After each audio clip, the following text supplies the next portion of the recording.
bismillaahi raxmaani raxiim kulanti wacan oo wanaagsan daawadayaal kusoo dhawaada barnaamijka kulanka Kalsan TV barnaamijkeena ayaa waxaa marti noogu ah oo aan wareysi la yeelanaynaa Sufyaan Sheekh Axmed oo kamid ah aqoon-yahanada Soomaaliyeed waxaana barnaamijka markaasi wareysiga uu ku saabsan yahay qaar kamid ah aqoon-yahanada Soomaaliyeed oo kamid yahay Sufyaan oo soo bandhigay calan cusub oo Soomaaliyeed iyo astaan cusub oo uu yeelan doono qaranka Soomaaliyeed iyadoo markaasi aqoon-yahanadu ay soo saareen cilado uu leeyahay calanka Soomaaliya iyo astaanta qaranka ee Soomaaliya Sufyaan marka hore dadka ku daawanaya bal waxaad u soo bandhigtaa taariikhdaada marka hore waa kuma Sufyaan Sheekh Axmed bismillahir rahmaanir rahiim اللهم صل على محمد وعلى آله وأصحابه ومن تبعهم بإحسان إلى يوم الدين waxaan marka hore jeclahay inaan salaamo dhammaan dhageystayaasheena sharafta leh assalaamu calaykum waraxmatullaahi wabarakaatu aan salaamaya bahda Kalsan TV khaasatan wariyaheena Aweysfoodo waa mahadsantihiin waxaan rabaa horta marka ugu horeysa inaan saad i weydiisaba aan u sheego dhageystayaalkeena Sufyaan waa kuma anigu magacayga saad u sheegtay waxa la yiraahdaa Sufyaan Sheekh Axmed waxbarashadaydu waxa weeye waxaan dugsiga hoose dhex uga soo baxay Soomaaliya kadibna waxaan nasiib u yeeshay inaan galo Xalane oo dugsiga sare uga baxay luqadda Carabiga waxaan kadib u baxay qurbaha oo muddo soo joogay waxaan dugsiga sare mar labaad ku celiyay Canada wadanka la yiraahdo Western Technical Commercial High School Toronto ku yaala waxaan ka soo tagay Canada waxaan imid America waxaan nasiib u yeeshay inaan hadana aado Grossmont College oo ku yaala La Mesa California hadana waxaan u bedeshay jaamacadda la yiraahdo UCSD University of California San Diego meeshaas ayaan ka qalin jabiyay waxaan helay scholarship ama waxa la yiraahdo mixna oo ardaynimo waxaa la ii diray wadanka Spain waxaan mar kale ku soo qalin jabiyay jaamacadda la yiraahdo Complutense ee ku taala magaalada Madrid caasimadda wadanka Spain waxaan bartay waxa weeyaan cilmiga siyaasadda international politics and international relationship iyo luqadaha gaar ahaan luqadda Englishka iyo luqadda Spanishka kuwaas waa takhasuskayga Sufyaan Waaqas waa ma santahay Sufyaan waxaan filayaa daawadayaasha inay wax badan ay ka fahmeen taariikhdaada oo kooban marka Sufyaan hadaan u guda galno barnaamijkeena ku saabsan calanka iyo astaanta Soomaaliya Sufyaan markaan dib u eegno taariikhda calanka Soomaaliya laga soo bilaabo qarnigii 9aad ilaa qarnigii 13aad gaar ahaan xilligii ay boqortooyadii Soomaaliya ka jirtay xarunteeda magaalada Saylac iyo boqortooyooyinka kale iyo maamuladii kale ee Soomaaliya soo maray sida Cusmaaniyiinta bal waxaad faahfaahin ka siisaa daawadayaasha calamadii ay isticmaali jireen xilligaasi kahor gumeysigii Talyaaniga iyo Ingiriiska wariifoodayaada u mahadsantahay runtii waa su'aal waxaan u maleynayaa shacabka Soomaaliyeed wali is weydiin arintaasi waana arin muhiim waxayna muhiim u tahay waxyaabo fara badan oo jecelnahay inaan kala hadalno shacabka Soomaaliyeed aasna u ah jiritaanka qarankeena Soomaaliyeed aan ku bilaabo 700 sano qarnigii 7aad waxaa jiri jirtay waxaa jirtay boqortooyadii ugu horeysay la dhihi jiray Ifaat caasimada oo ahayd magaalada Saylac boqortooyadaas waxay lahayd calan isugu jira guduud iyo cadaan laba qaybood ah oo ay dhexda uga taalo astaanta lagu yaqaan islaamka oo ah bisha isla markaasi Ifaat muddo ay joogtay muddo kadib waxa kala wareegay xilkii boqortooyada la jira Cadaal oo ka talinaysay ayadu laga bilaabo Soomaalida dhinaca Soomaaliya waqooyi oo dhan marka lagu daro Djibouti qayb kamida Ethiopia qayb kamid Ethiopia oo hadda dhulka la yiraahdo Harar iyo dhulkaas ilaa iyo inay soo gaarto qaybo kale oo koonfurta Soomaaliya soo galay ayagana calankoodu waxay sii wadeen calankii ay hore u lahaayeen boqortooyada Ifaat ayada boqortooyada Cadaal waxay sii wadeen calankii isla calankii ma aysan bedelin waayo calankaas wuxuu ahaa calan ka turjumaya islaamnimada iyo dadka wadanka u dhashay waa calan guduud ah iyo cadaan iyo ay ku taalo astaanti islaamka oo bishiya waana calanka maantay calanka waqooyi reer waqooyiga ama Soomaaliland calanka isticmaasho maamul gobolka Soomaaliland calanka uu isticmaalo uu ku beesgaraysan yahay because calanka Soomaaliland loo isticmaalo waxa ku taala tawxiidkii waxa ku waa guduudkii iyo cadaankii qaateen cagaarna waa ku daray marka taas waxay ahayd boqortooyada Ifaat iyo boqortooyada Cadaal calanka noocaas isticmaal jireen dhinaca kale waxa ka jirtay boqortooyadii ahayd boqortooyada Ujuuraanka waxay lahaayeen calan u samaysan triangle wuxuu ahaa guduud iyo jaalle oo isla markaasna calaamadda bisha ee islaamku asna ay dhexda uga jirto waxay talinayeen 1200 ilaa 1700 waa almost waxa weeyaan waqti aad u dheer waxay ka talinayeen koonfurta Soomaaliya oo dhan ilaa iyo qaar kamid ah Ethiopia inay gaareen waxay awood u yeesheen boqortooyada Ujuuraanku inay difaacaan weerarkii Oromada inay difaacaan weerarkii Boortaqiisku uu ku soo qaaday oo ay si baan u jabiyaan waa boqortooyadii dhistay masaajidka aan naqaano Cabdulaziz ee ku yaala Soomaaliya calanka ay lahaayeen waxa boqortooyadaas marka ayaga jabiyay oo difaacay boqortooyada la yiraahdo boqortooyada Galadi iyo boqortooyada la yiraahdo Hiraab waxay u talinayeen 200 sano ay wax u talinayeen Kismaayo ilaa ay hooyo inta u dhaxaysa dhinaca laga bilaabo baar dheere iyo dhinacaasna waxaa la wareegay xilkii oo qaatay boqortooyada la yiraahdo Galadi caalamada ay isticmaalayeen Galadi waxay samaystay calan cagaar iyo buluug ah buluuga waa buluug oo tiq ah ma aha buluuga Soomaali isticmaalo laakiin waxa ku jirta xidiga hal xidiga dhexda uga jirtay boqortooyadii Hiraabna waxay sii wateen oo sii isticmaaleen calankii boqortooyada Ujuuraanku ay lahayd ay sii wadeen oo awoodii ay ku haysteen waxa jirta calamo kaleeto oo Soomaaliya ka jiray waxa jirta boqortooyada Majeerteenka oo ayadu ku tirsan dhulka Majeerteenka uu degan yahay calankeedu guduud buu ah waxa jirta boqortooyada Warsangeli waxay lahaayeen qorrax soo baxaysa iyo calan cadaan waxa kaloo jirtay daraawiishta oo runtii Sayid Maxamed Cabdullaahi Xasan uu hogaaminayay waxay lahaayeen calan cagaar iyo guduud oo leh wax la dhameys ama wareeg afar gees wareegaya leh calamadaas oo dhan ayaa jiray waxa sidoo kale marka cajiib amaantay inaan taariikhda noocaas aanan xusin oo laga gudbo inaan laba soo qaadanba wadan waxa la rabaa markii uu xurnimo qaato ama dagaal uu galo aan uma aaminsanin in la gumaystay balse sida dadku u dhigaan hadii aan dagaal galno oo aan ka guuleysano dadkiina soo weeraray sidaan anaga noo suurta gashaba in aan ku laabano dhaqankeeni iyo calamadii hore aan isticmaali jirno oo ayagii aan dib u soo laanno sida ay sameeyeen Somaliland maamul goboleedka Somaliland ay sameeyeen waxa nasiib daraa inaan qaadano calan aan ugu yeerno maanta calanka Soomaaliya Sufyaan runtii waa taariikh aad weyn oo dadka Soomaaliyeed ay si aad ah ugu baahnayeen isla markaana taariikhdaasi waa mid si aad ah in loo qiimeeyo mudan marka boqortooyadii Cusmaaniyiinta sidoo kale saameynta ay ku lahaayeen Soomaaliya xilligii hore runtii boqortooyada Cusmaaniyiintu markii boqortooyadii Cadaal ay jabtay oo meesha ay ka baxday waxa la wareegay boqortooyadii Cusmaaniyiinta la wareegay ama Ottoman Empire waxa la dhaho waxay keensadeen calanka hadda Turki ay isticmaasho oo guduud ah oo xidigta bishii ay dhexda uga jirta ay keensadeen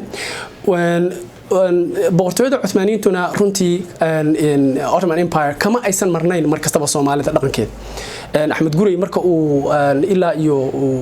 tagayo Ethiopia oo Ethiopianka boqorkii uu gelinayo hareereynayo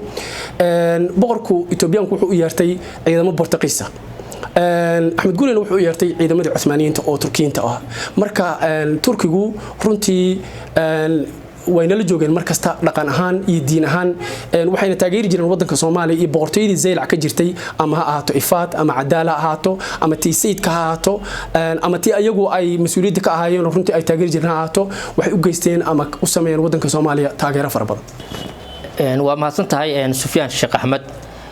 xilligii gumaysiga Ingiriiska iyo Talyaaniga calan gaar ah iyo astaan gaar ah ayay Soomaaliya u sameeyeen bal faahfaahin naga sii aad baad u mahadsan tahay mid ugu horeysa aan ku bilowno waxa muhiimka ah oo rabo shacabka Soomaaliyeed inay fahmaan ujeedadii uu Talyaaniga iyo Ingiriiska iyo Faransiisku ay u yimaadeen wadankeena Faransiisku muddo joogay ay u yimaadeen waxay ahaay in ay bedelaan diinteena to Christianize Soomaalida saasi u yimaadeen iyo inay qaataan hantida wadankeena taala waxa tusaale u ah calankii Talyaanigu uu sameeyay markii ugu horeysay ee uu yimid Soomaaliya wuxuu ahaa calanka Talyaaniga oo dhexda ay ugu jirto calaamadda Kirishtaanka oo calaamadda Kirishtaanka oo dhan ma aha waa calaamadda Kirishtaanka ee loo yaqaano crucifix quadrada ama afar geeska Kirishtaanka isleeg waxay u yimaadeen marka in ay gaaleeyaan dadka Soomaalida ah sida caalamka intiisa badan ay ka sameeyeen waxa taariikhdu xusaysaa wadanka mesela dhulka loo yaqaan hadda Latin America oo ka kooban ilaa iyo dhowr iyo 20 wadan waxa gaaleeyay Portugiiska iyo Spanishka dadka loo yaqaan indigenouska oo Mareykanka iyo meelo kale iyo Canada degan waxa gaaleeyay Ingiriiska wadamada Afrikaanka intooda badan diimo kale haysteen waxa Christian ka dhigay gumeystihii markaa yimid annaga uma aysan suurtagelin laakiin waxay nooga tageen calaamadahoodii iyo astaantii ay ku yimaadeen oo ay rabeen inay nagu gaaleeyaan ay nooga tageen waxaan rabaa inaan runtii hore ugu sii socdo oon iraahdo midan calanka isaga ah calanka Talyaaniga ayuu ahaa calankii Soomaaliya lagu maamulayay muddadii ugu horeysay wuxuu ahaa waa calanka Talyaanigu waa guduud cadaan iyo cagaar meesha cadaanka ay waxay soo galeen calaamadii Kirishtaanka waa information oo available ah oo qof kasto binaadanihi oo raba inuu baaro u heli karo muddo markay joogeen oo ay arkeen xaaladii inay adkaatay 1936 ay waxay u sameeyeen Soomaalida calan iyaga Soomaalida gooni ah calanka goonidu ah wuxuu ahaa calan isugu jira saddexda kalar oo ah blue cadaan iyo guduud waxa calankaas dhexda uga sii jiray shabeelkii labada caleemood oo maantay inoogu jira astaanteena Soomaaliya iyo shabeelka labada dhinac noo saaran waxa kale oo calanka bartamihiisa ku jira calanka bluega ah ee halka xidig leh ee anagu aan leenahay oo dad badan oo Soomaaliya aaminsan anagu inaan sameysano laakiin aan ahayn mid anagu leenahay waa laga soo dhex saaray siga laga soo dhex saaray waa wax available oo maanta qof walba oo Soomaaliya oo diyaar ah inuu baaro oo awood u leh inuu helo waxaana la sameeyay 1936 1936 marka su'aasha dadka Soomaalida u baahan isweydiiyaan 1936 SYL xataa ma jirin SYL 1943 la asaasay marka SYL la asaasana calankii ay qaateen wuxuu ahaa calankii Talyaanigu uu keenay exactly oo ahaa blue guduud iyo cadaan waa iyaduna waa wax la heli karo maanta hadii loo baahdo marka taariikhda calanka Soomaaliya waa sidaas wuxuu leeyahay taariikh kale oo ka sii dambaysa oo runtii Talyaanigu waa keenay laakiin laftirkiisu xaquu ka keenay macnaha uu ka wata maxay ahayd waayo waxaan ognahay wax wadamadan westernka la yiraahdo iyo caalamka intooda dhanba ma jiro wadan samaysta calan ama astaan wax rataba ahaatee oo u keena macna laan ay iskaga soo degto wax walba macna leeyihiin marka ayadana dabcan waxaan u malaynayaa waa Soomaaliintooda badan waa ka dhergsan yihiin laakiin intaan ka dhergsanayn waxaan leenahay calankani waa calan ay isticmaaleen ama isticmaali jireen maanta isticmaalaan waxa la yiraahdo secret society ama bulsho qarsoon oo wadamada westernka degan iyo ciidamada generalska ciidamada cirka ee Mareykanka kuwa generalska waxa la yiraahdaa calankan ad codes and generals waliba waxa isticmaala calankeena Soomaaliya ee halka xidig leh waxa isticmaala marka uu gaaro ninka ciidamada cirka ee Mareykanka tirsan marka uu gaaro brigadier general oo halka xidig ugu horeeya uu qaato marka calankeena taariikhdiisu waa sidaas astaanta gaarka ah iyo calankaas ay Soomaaliya u sameeyeen gumaysiga Ingiriiska iyo Talyaaniga maxay ka tarjumayeen calanka uu keeno gumaystuhu oo Talyaanigu uu keenay astaamaha uu ku reebay markaas uu ka wato waxay ahayd buluugu wuxuu u taagnaa waxa la yiraahdo magic spell ama caabudida shaydaanka ama inay dadkan aaminsan yihiin in Lucifer oo shaydaanka ay caabudaan inuu siinayo awood ay ku maamulaan because waa dad aaminsan waxyaabo noocaas ah calaamada la yiraahdo guduudka ee calankooda ku jirtana waxay u taagneed dhiigii Talyaaniga ee ku daatay wadanka markii ay dagaalamayeen oo ay dagaalamayeen inay sameeyaan imperial wax la dhaho ama boqortooyo weyn waxay noo keeneen calaamadii Kirishtaanka oo maanta ilaa waqtigan xaadirka qayb ka ah astaanteena Soomaaliya mahadsanid Sufyaan waxaad nooga warantaa calankii Soomaaliya calanka buluuga ah markii ugu horeysay taariikh ahaan oo la hirgeliyay iyo waxyaabaha uu ka tarjumayo Soomaalida markaan dugsiga hoose dhex markaan aadaynay Soomaaliya markaan joog wax ku baranay waxaana loo baray calanka Soomaaliya in uu yahay cirka oo kale runtii markaan yaraa aadayaan isu weydii jiray sababta uu macnaha uusan macno kale u lahayn waxa kale oo la baray xidigtu inay u taagan tahay shanta Soomaaliya Djibouti Soomaalida waqooyi Soomaaliya Ethiopia Soomaaliya Kenya iyo Soomaalida koonfureed inuu taagan yahay taasi waxaad moodaa inay tahay macne runtii calanka markii la sameeyay kadib la keenay oo caalanka iyo micnuhu caalanku u horreeyay markii nal ku qasbo sankana la ka galiyay markaas inaan ku qasbanaano inaan macno la nimaadno dadka u macnayno oo u turjuno inaan ku qasbanaano waxaana taas cadeynaya inay saas tahay SYL calaamada ay leeyihiin ama caalanka calaamada ay haystaan waxa ku jira 5 xidigood oo u turjumaya shantii Soomaaliya hadii marka SYL la siiyay caalanka inay sameeyeen isla markaasna 5 xidigood astaantooda ay ku jirto macquul maaha caalanka Soomaaliya hal xidig inay ku jirto waxaana xidigtaas iyo caalanku ay ka yimaadeen caalankii 1936 ay Talyaanigu gumeystaha Talyaanigu uu sameeyay wadanka ayaa ay taas ka tahay waxa kale muhiim ah oo aan rabnaa inaan shacabka aan isla fahno astaanta SYL markaad maanta fiirisid waxa ku jira xidig iyo calaamada Kirishtaanka oo ay ku taalo SYL saddexdeeda gees oo kala duwan SYL ah ku taalo iyo xidigtii oo bishiyo sidaan kuwa marka aan baaray taariikh ahaan runtii waxa sababtu ay ahayd SYL waxay lahaayeen hami ah inay sameeyaan ama ku guuleystaan dawlad ahaan waxa la dhaho Greater Somalia waa shanta Soomaaliya oo shanta Soomaaliya markaas waxa kamid ahaa dad Christian oo diinta masiixiga haysta oo ay ku jireen dadkan la yiraahdo Coptic because calaamada Kirishtaanka ay isticmaalayaan ku jirta astaanta SYL iyo calaamada Kirishtaanka ee ku jirta astaanteena Soomaaliya waa laba calaamadood kala duwan midna waxa isticmaala dadka la yiraahdo Coptic Christian Church oo mesela sida Egypt oo kaleeto sida Ethiopia oo kaleeto dadka degan oo la yiraahdo Coptiga ama qodbiyiinta Soomaalida oo taqaano oo Christianka ah waa calaamada SYL ku jirta bisha iyo calaamada Christianka isku dhex jira calaamada Christianka ee ku jirta astaanteena Soomaaliyana waxa isticmaala Greek Christian Cross waa mid ku taala calanka Switzerland waa mid ku taala calanka Georgia waa mid ku taala calanka Greega waa mid ay isticmaalaan hay'adda ugu weyn ee diinta masiixiga ama diinta gaalada faafisa ee ay ku gaalayaan dadka oo loo yaqaan Red Cross marka taariikhda qaabka ay nagu soo galiyeen waa sidaas Sufyaan adigoo mahadsan calanka Soomaaliya iyo astaanta qaranka muddo dheer ayay soo jirtay marka sidee ayay ku suurtagali weysay in dadka Soomaaliyeed inaysan arkin qaladaadka iyo dhaliilaha aad ku sheegaysaan calanka Soomaaliyeed iyo astaanta qaranka sidee ayay idinku suurtagashay aqoon-yahan ahaan inaad ku aragtaan in qaladaadkan hadda tilmaamaysaan astaanta Soomaaliya labada dhaliilood ugu waaweyn oo ku aragnay waa saddex dhaliilo mid horta waxa waaye macnaha Soomaaliya ma ka turjumaysan macnaha waxa la rabaa wadan calaamad markuu leeyahay astaan markuu leeyahay astaantaas inay tahay astaan kicinaysa ama keenaysa qofka inuu dareemo shucuur wadaninimo astaanteena Soomaaliya kuma jirto in halakaate cilada kale labada ciladood kale leedahay oo macnaha aqliyan iyo diiniyan aan waxay tahay diiniyan waxa ku jirta calaamadii Kirishtaanka waa qalad anagu dad islaam aan nahay Christian waxba laga ma gelin mananihin calaamadooda inuu jirto astaanteena waa wax qalad ah waa wax aad u foolxun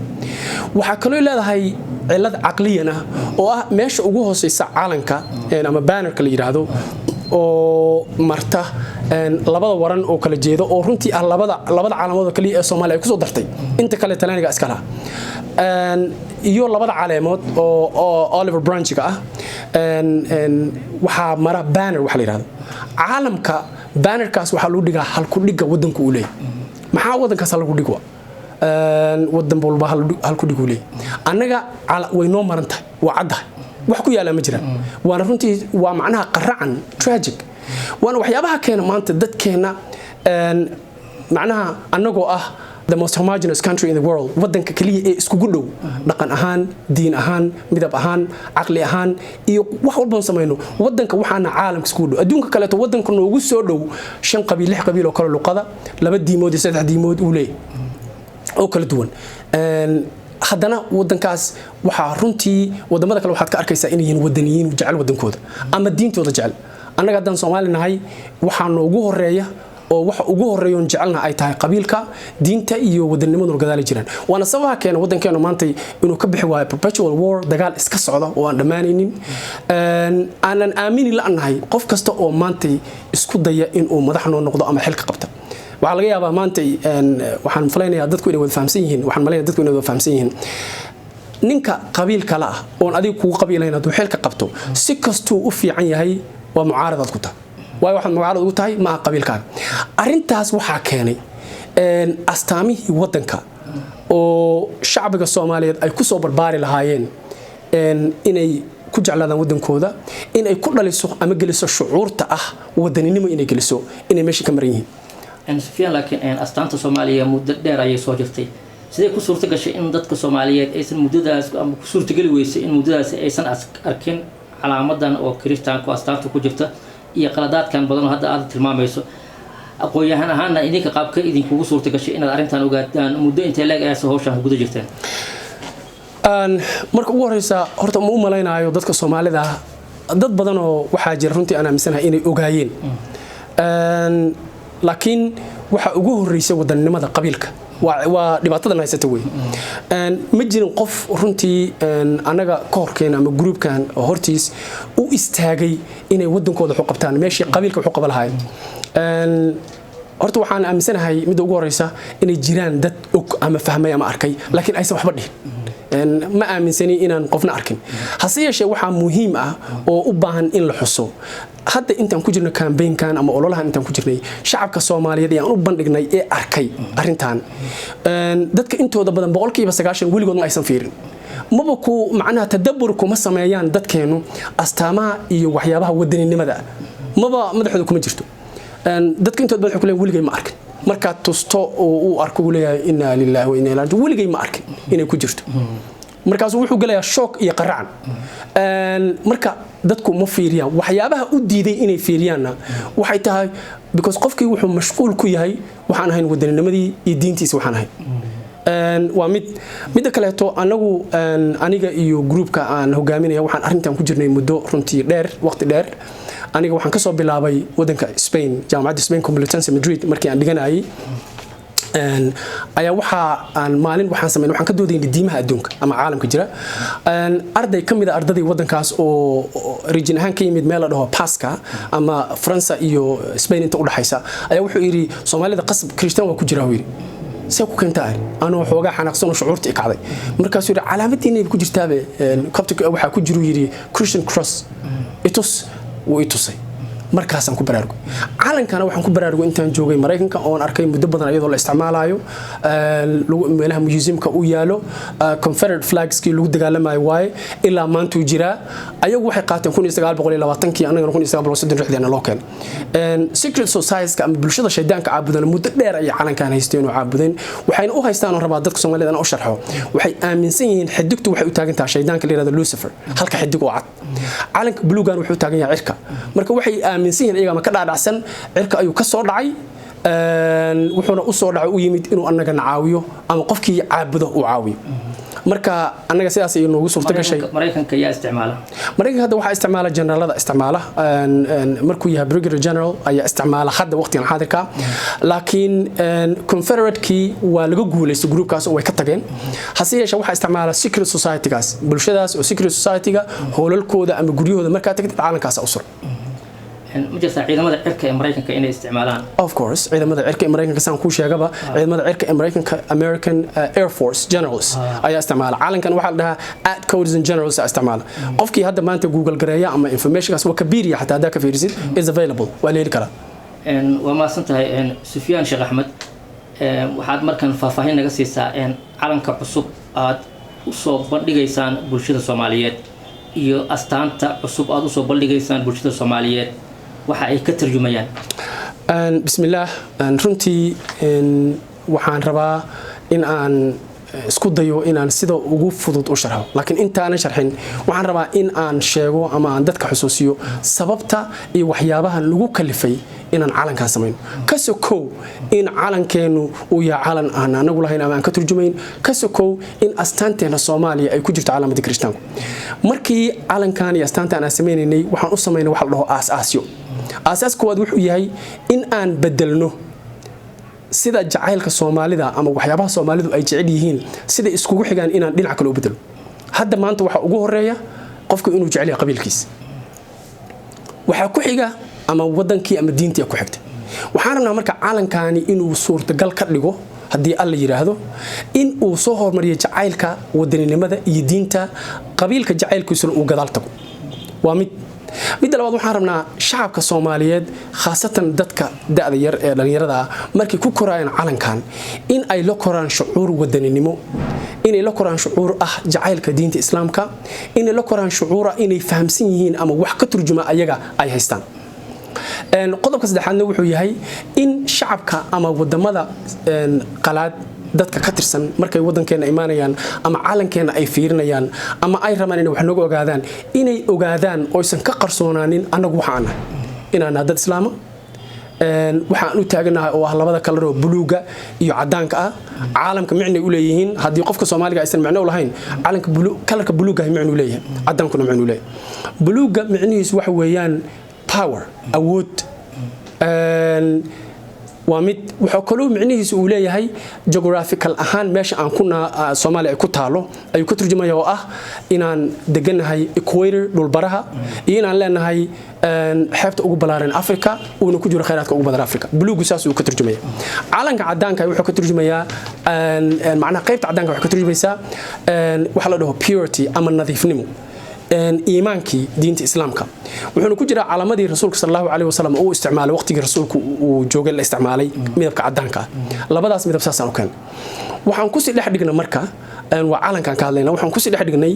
calaamadii islaamka oo caan oo islaamku ku yahay maantay oo bishii iyo xidigtii oo caalamka islaamku uu caan ku yahay waxaan ku sii darnay markaas oo xidigta dhexdeeda aan ku qornay kalimatu Allah ayaan ku qornay oo runtii laga shaqeeyay oo saamaxaysa calanka hadii la gadiyo dhinacii rabbi loo gadiyo markasta in aad u jeedo Allah oo saxan ee aysan ahayn mid macnaha hada dhinacan u jeedid ay tahay Allah xaq u jeedo aysan ahayn macnaha waxa looga fakiray design ahaan inay meel ka soo u jeedisid calaamada Allah in loo jeedi karo waxa kaloon ku dhignay oo aan soo qaadanay fikirkii SYL iyo fikirka Soomaaliyeed ay qabto oo shanta Soomaali wuxuu leeyahay 5 xidigood oo u taagan shanta Soomaali oo kala duwan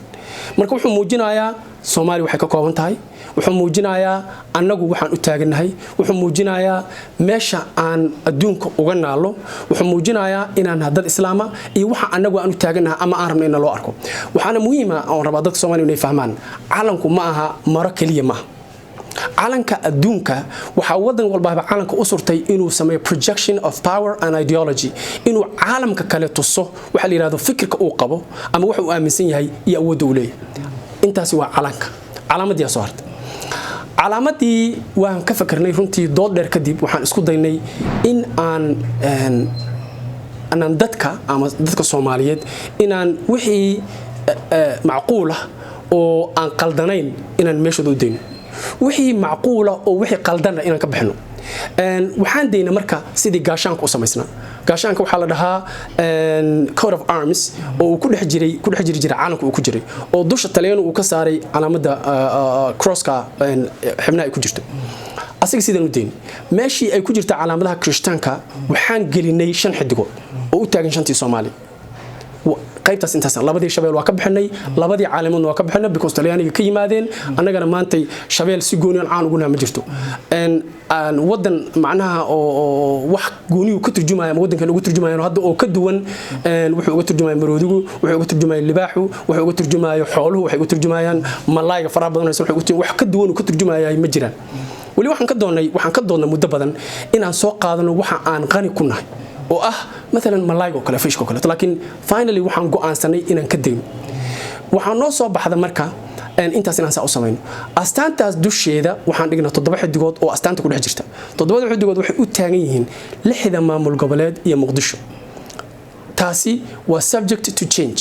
macnaheedu waxa taas wuxuu yahay hadii loo baahdo waa lagu dari karaa oo gobol uu ku soo biiro hadii gobol uu ka baxana waa laga bixi karaa xidigahaas waa 7 xidigood oo dahabi ah backgroundka am saldhiga dambe macnaha intaas waa inta dusaan qaybta dambe waxaan ka dhignay caradii cadeed oo quruxda badneed oo badeena biyihii midabkoodii badweynta Hindiya cirkii Soomaaliya sidoo eeka ayaa waxay u yihiin background u yihiin macnaha meesha dambe u yaalaan waxa badii ka dhex muuqda doon aan ugu talagalnay inay micnaheedu noqoto laba micno inay yeelato micnaha koowaad inay ka turjunto khayraadka faraha badan ee wadankeenu u leeyahay ee badda ku jira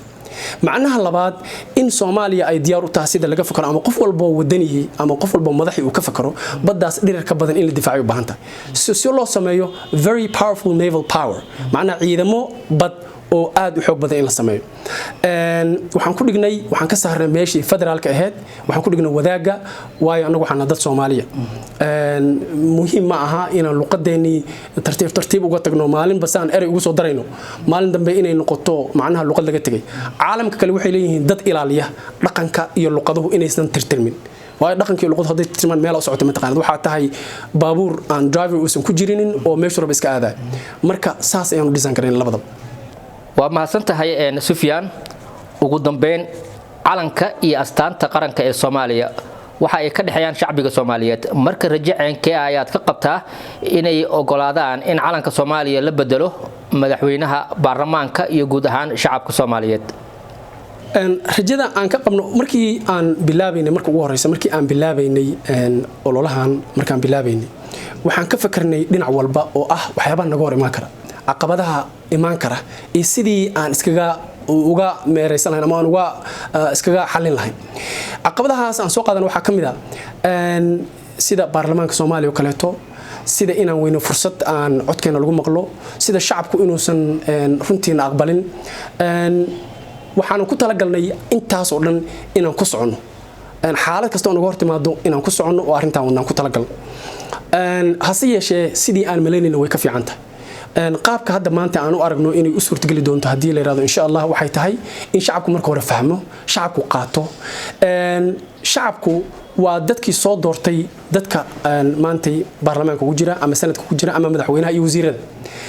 hadday arkaan rabitaanka shacabkana waxay ku qasban yihiin inay shacabka rabitaankiisa ka turjumaan mid kale oo muhiimka waxay tahay dadka maanta Soomaaliya u taliya waa dad lagu soo xulay karti ay leeyihiin aqli ay leeyihiin garaad ay leeyihiin fikir ay leeyihiin iyo awood ay leeyihiin oo wadaniyiin waa laga yaabaa bini'aadamku inuu si kale u arkaan laakiin aan arko waxay tahay ninka maanta u taagan oo xildhibaanka ah oo wadankiisa inuu wax qabto u taagan boqolkiiba boqol sax ma laakiin wuxuu yahay waa wadani waa islaam waxaan aaminsanahay marka in aysan u ogolaan doonin shacabka Soomaaliya inuu ku dhex jiro ceebtaan maanta aan ku dhex jirno waxaan aaminsanahay in marka ugu horeysa ay fahmaan ay arintaas qaadi doonaan baarlamaanka la geey doono la ansixi doono madaxweynuhu u saxiixi doono waayo waa dad islaam nin Soomaaliya ama baarlamaan ku jiro ama shacab caadi ha ahaado ama madaxweynaha ha ahaado ama ciidan ha ahaado oo diyaar u ah in uu dusha saarto calaamad Kirishtaan inay garbaha u saaran tahay inama jiro ma u maleynaa inuu jiro khaasatan ciidamada wadanka oo darajo ahaan loo siiyo ama madaxweynuhu markasta soo hor istaago podiumka ku dhagsada calaamadii Kirishtaanka ama nin kasta oo wasiiruhu calaamadii ay hortaalo maanta uu ku saxiixayo ma u maleynaa inay ku raaxaysanayaan ma u maleynaa inay calool u hayaan in ay si wada arintaas marka ay fahmaan waxaan aaminsanahay sida ugu dhaqsaha badan in ay u hirgali doonto marka ay halkaas tagto waa tahay aad iyo aad ayaad u mahadsan tahay Sufyaan Sheekh Axmed daawadayaal waxaa la soo gaaray